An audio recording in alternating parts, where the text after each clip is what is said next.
Welcome back, everyone, to Have a Moment, where we explore the intersection of personal growth, science, spirituality, and success.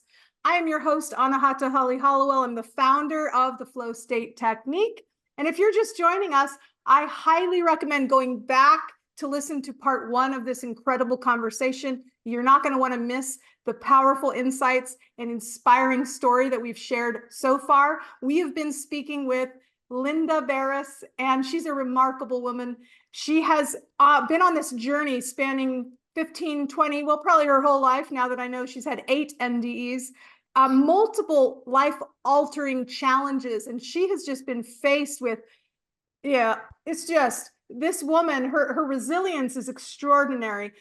2 cancer diagnoses, as I said, 8, I found out NDEs, or was it 6? But now this recent stage 4 breast cancer diagnosis. She's had divorce. She's been a single mother. She's had multiple career changes, personal losses, and she's been through it all. And she has demonstrated extraordinary resilience and a commitment to personal growth. And she just wants to share her story.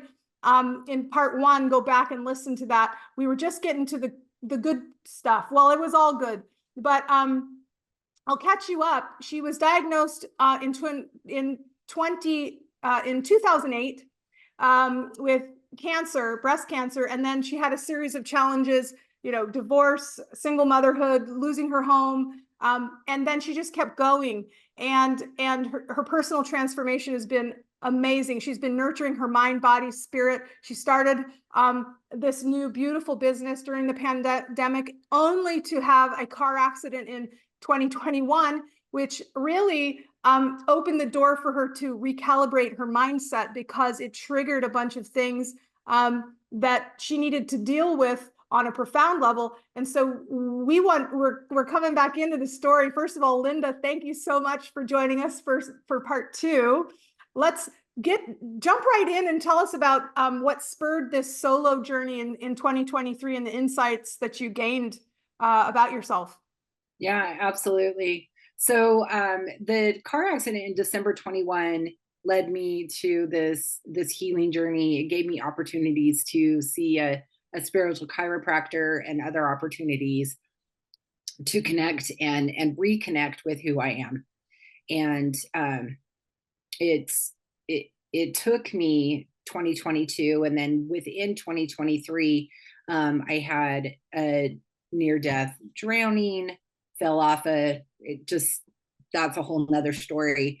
But that took me to a space where I was like, I'm ready to go within even deeper. And spirit led me, soul self led me to scheduling this week journey to St. Martin, solo trip, totally solo trip. I did not know anybody there. Nobody that I knew went with me. And I've traveled across the US, never traveled outside of the country. And so this was my first time out of the country. It was the first time traveling by myself. And it was the most amazing experience. I cried, I screamed, I was angry. Just all the emotions came through. And I was able to come home serene and ready for the next steps. And if you watch part 1, one of the things that I was saying is to make sure that you are super clear in what you're asking. It gets to be easy. It gets to flow. You get to allow yourself grace. Some things that I did forget to ask. And coming back, I had this awful, horrible cough, broke a couple ribs, and still kind of persevered. I went on this beautiful horseback ride on the night of the eclipse in October, did these other classes with light codes and bringing in this new DNA activation for myself, and still had just kept going, knowing that I had this broken rib and there were things that were kind of out of place, listening to my body a little bit. Scheduled, I had a retreat that I co-hosted in Sedona in January. So preparing, everything was great. And we've got the retreat all booked. fabulous women that came. My co-host is absolutely beautiful. Looking forward to hosting another in Florida in November. Side note there. Oh Um, my God, uh, I'm totally there. I'm okay, here already. we'll do it. You're there. You just need to drive over to us. We've got that scheduled for the 11/11 portal, so we'll be there. Okay, Yeah, we'll have so to put a link to that too in the tree. yes, I would love to. So yeah, January, this was mid-January that we did the retreat, and I felt this whole retreat was about connecting myself, and for the other women, it was about connecting the divine masculine with the divine feminine within ourselves. The portals that we went to, the ceremonies that we did, the arrow break that we did, and especially for myself, I learned to be able to receive. I was a co-host and I was in a lot of pain. Um, I was not feeling well whatsoever. Came home a week and a half later, ended up going into the emergency room and having them tell me that I had a large amount of fluid in my lungs, and that potentially I had cancer. So this is in the emergency room. They admitted me, and within 24 hours, I was at one of our larger hospitals, and they were taking the fluid out. I had 800, I 800. I was saying millilots. I was so out of it. I can't remember 800 cc's or whatever, however they measure it. It was Yeah. a lot. And so I had that removed. I was in the hospital for a week. I went through some pretty significant, I had the fluid removed. I had a bone biopsy. I went through CT scans, MRIs, blood work every day, multiple times a day. I had a doctor tell me at the first hospital I was at, she came in and she told me, in about 3 or 4 days, you're going to have a good understanding of where you're at. And continued talking, essentially giving me a death sentence. Mm. And, I told her, this isn't my death sentence. This is an experience. This is an opportunity for me to connect with myself. And she, the look on her face, I just was dumbfounded that was how I couldn't take that in. I wasn't accepting that. And That's nocebo. That is nocebo. It's no right. bueno. It's Yeah. nocebo. Yeah. Not at all. Listeners, if you don't know what that Oh, is, it's like we have every capacity to create any combination of drugs naturally in our brains to heal ourselves. That's why pharmaceutical drugs work, and it's controversial to think about, but the only reason why they work is because we have receptors that on our cells that say, oh yes, that will do this. So you can create whatever it is you need to come into homeostasis. And this is proven with the placebo effect, where you get a sugar pill, take it, and suddenly you're better. Even if you know that it's a placebo, right? It works anyway. And so you activate, all healing is a healing response. You can activate it multiple ways. But the nocebo is when someone tells you, they've switched charts before by accident, and a doctor will have the wrong chart and him like, I'm so sorry, you have cancer, you're dying in 3 weeks. And the person goes home and they die in 3 weeks. And the person who didn't get that diagnosis goes, huh, great, awesome. And they go into, they don't have it. And it's like, this is a thing. Like, so it just breaks my heart when I hear stories about people who are just so close-minded that they have to look at, this is what is, therefore this is what is. And don't you go off being rogue, thinking that something can be your way. We are so much more powerful than we think. How did you battle that juxtaposition of someone being just telling you, who's supposed to be like intelligent, who knows what they're talking about, telling you, get your stuff together because in a couple days, it's, you're going to see where you're at and it's not looking good. How did you, I guess it must be your knowing partially, like, how did you do that? Just be like, yeah. no. No, and I didn't battle it. And I think that was the most important thing, is that I didn't battle it. I looked at her and I thanked her for what she was there to do. And, and I told her, no, this is not it. I understand what I have. I understand what you're telling me. And there's more for me. there's more for me. And at that moment, I was probably at like an 8, 9 on the pain scale. And they took me in an ambulance over to the other hospital. And just in that little trip, 20 minutes from one hospital to the other, my pain level went down to a 4. I got a really good caring team. The nurses were amazing. The support on that level, on the oncology level during that time, was just amazing. And they listened to me. They didn't stick their nose up to any of my holistic beliefs, my woo-woo, my magic, they did not bat an eye, regardless if they believed it or not. They were there to support me and rally around me. And I know that what made a huge difference. And so I know that was powerful in just accepting and releasing. And I hope she got a lesson from that. As I did, I don't have to take that. It's not for me. And so that knowing of I get to move on. And so, my story continues. That was February of this year, and had an opportunity to go to Egypt in April. I went to Ireland and Britain in May. I've been traveling. I've only been home a handful of weekends since this whole thing. I've just, so much healing in all of it. And that's a whole nother story. In the last couple of weeks, if I'm going to wrap this all up, in the last couple of weeks, my knowing. Well, we have time. Hold on 1 second. Okay. I want to just really bridge the gap. Yeah. We have time, but no time. But okay. The thing is we have infinite time. Now, I really, in my brain and my knowing and my heart, could see that progression from, and the importance of moving physical spaces. You were in one space and you were at a 9 or 10. You physically moved to the other and it went down to a 4. You had a nurturing team. And so, and then once you decided, I'm doing well, and you were well, you were like, I want to move more. And then you went into, I saw you, I was following you from afar. I was like, go girls, you were in Egypt, you were in Ireland. And it was like, I think that, such a cathartic place to start for healing is moving. Would you agree? Just getting out into space. Yes.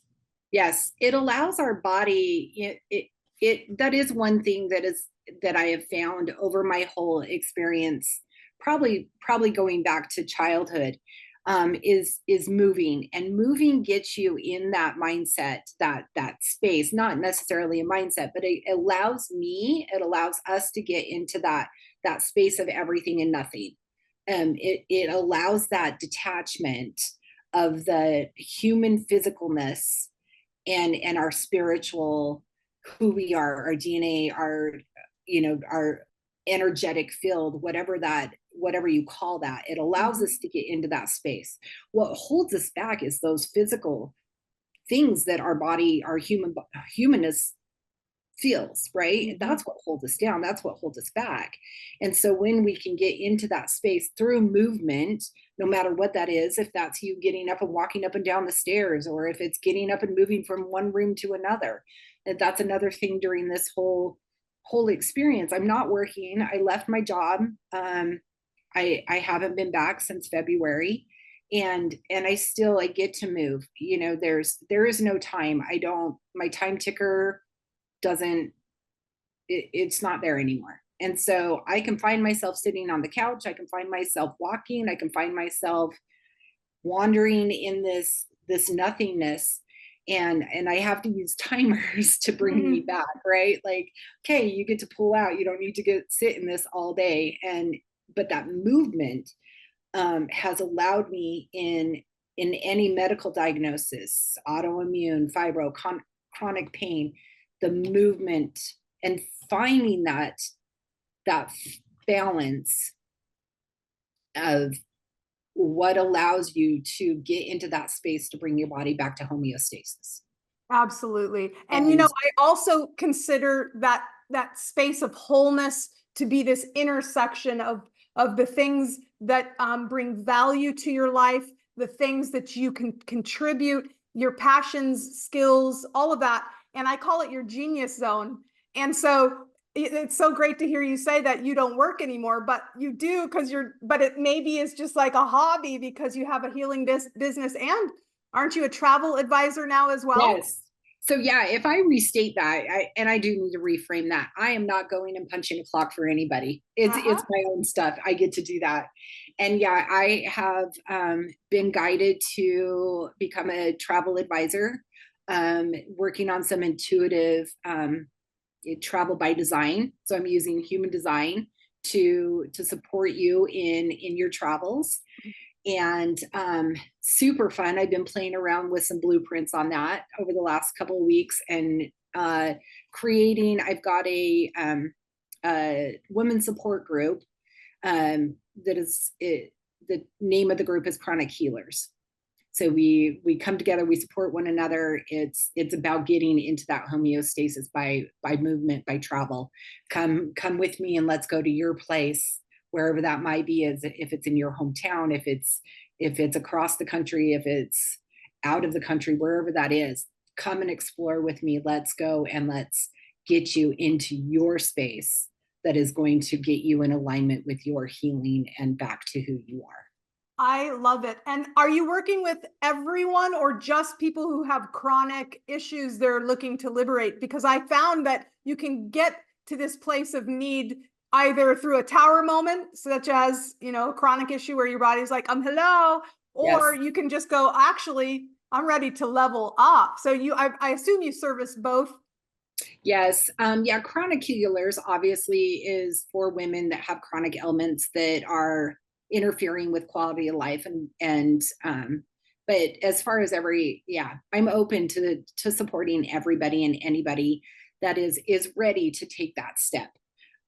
Because I've done that myself. I've been in the midst of chronic ailments, dis-ease, and I've used movement and travel. But then I've also been in a space where I'm at my genius zone and I'm ready to make more. And so I have experience with both. And so yes, calling in both of those, if you're working towards manifesting something in your life, it still is the same, regardless if you have those ailments or not. And as you said before, and I wrote a whole book called "Your Mess Is Your Mess into Medicine." It's a journal, but you've said that so well and so clearly. Your mess is your medicine, and if you look at it from that perspective, you can really cultivate peace despite chaos. And so, do you have any tips before we end for the listeners to just for resilience, to remain present, to celebrate each moment? Can you share any practical tips to help them if they're going through it? Yeah, one of the things, I mean, movement definitely, and movement allows for awareness. It allows for action. It allows for it just accountability for me. If that's accountability in myself, if I'm feeling within um, comfort, then I know that I need to reach out. I need to have more accountability so that I can have that action in my life. There needs to be movement. And I those are probably movement, awareness, and acceptance, accountability. And I think those are things that I got from, that we have those similar. I know that you've talked about those as well. And just finding that flow. And without movement, there's no flow. It's so true. And also it sounds like you're describing the edge of your comfort zone. I always talk about this with people, and it's uncomforting. People don't want to be in pain, but outside of that suffering bubble is everything. And so we have to start feeling better and better about moving to the edge. We don't have to suffer while we do it, but just because something seems risky or unlikely or outside of our norm, that's usually where we should go. It's like the cave that you're the most afraid to go into has all the riches. Yes, the magic is within there. Everything, all the tools are within that if you take that step. And that discerning between what is fear, connecting with yourself. What is that? Is this a fear message that you need to protect yourself, or is it a a feeling that is similar to fear, that it just comes because it is change, because it's new, it's uncomfortable, and trusting, surrendering, and allowing yourself to take that step, thinking through, like, what is the worst case scenario in everything that I've ever done? What is the worst case scenario if I go and travel for a week by myself in a foreign country? I don't know what it's going to be like. What is the worst case scenario? And taking that step and action, surrendering and trusting. Yeah, that's been something that I've found so helpful. Differentiating between true fear and the other end of the spectrum, which is the same vibration, which is excitement, where we can convince ourselves, actually, I'm not afraid, I'm excited. Yes, it's so powerful when you can get there. So powerful. So, Lynda, self-compassion, self-love, these are essential ingredients for true healing. I know you can agree with that. And if you could go back and give advice, this will be the final question, give advice to your younger self at the beginning of this journey that some would say has been awful, but that you have called life and you've embraced to the fullest. What words of wisdom from this self of self-love and compassion would you share with your baby Lynda? With baby Lynda, I would not change anything except just relish in every moment, celebrate every moment of life, make the best of what you have, celebrate relationships with yourself and with others, focus on that quality. Yeah. Amazing. And you're here. It's August 23rd, 2024, baby. Ooh, I wish I could give you a big hug. You know, I feel it. your resilience, your positivity, it's truly remarkable. And I had full body angel bumps when you're talking about the human design for traveling, and like, holy crap, girl, I could see all sorts of really cool stuff happening Yeah. in your future. I think having a purpose is also just the extension of being present and saying, I'm not done yet, I'm here. And I think no matter how long we have on this planet, if you can tap into that, that's true living, that's true prana. And so I just want to thank you so much for being on this early episode of Have a Moment. And you are a cherished friend. No matter what challenges you face, I'm here for you. And I know the collective is as well, my tribe and your tribe. So tell us where we can tap in to love on you, to support you, and to exchange, because you have so much medicine to offer everyone. I know everyone's going to want to click and connect. Yes. Thank you so much, Holly. And I've loved, I know, like, waxing and waning through, seeing everything that you're doing as well. I love it. And you have been a profound instrument in my journey over these last couple of years. So thank you. Much appreciated, and honored to be in this space and to be able to share my story. Everybody can find me as I tear up. It's all good tears. You can find me on pretty much every social media that you want to find me at my name, Lynda Barrus, all lowercase, LYNDABARRUS. And I'll share a link that has all of my information in that. You can find me in all the areas that I get to share and expand on in this new life, this new This Lynda. new frontier. Yes. Awesome. Well, thank you again, guys. This has been another Have a Moment episode. Like, subscribe, share. If you also have people that you want me to interview, connect with me. This is your channel. This is our channel. And be sure to click on the link tree for Lynda. She's just one of my favorite people on the planet. And until next time, this is Anahata Holly Hallowell. I'm encouraging you all to have a moment and unlock the power of flow in your life. And until another now, be well, and we will see you soon, everyone. Bye for now.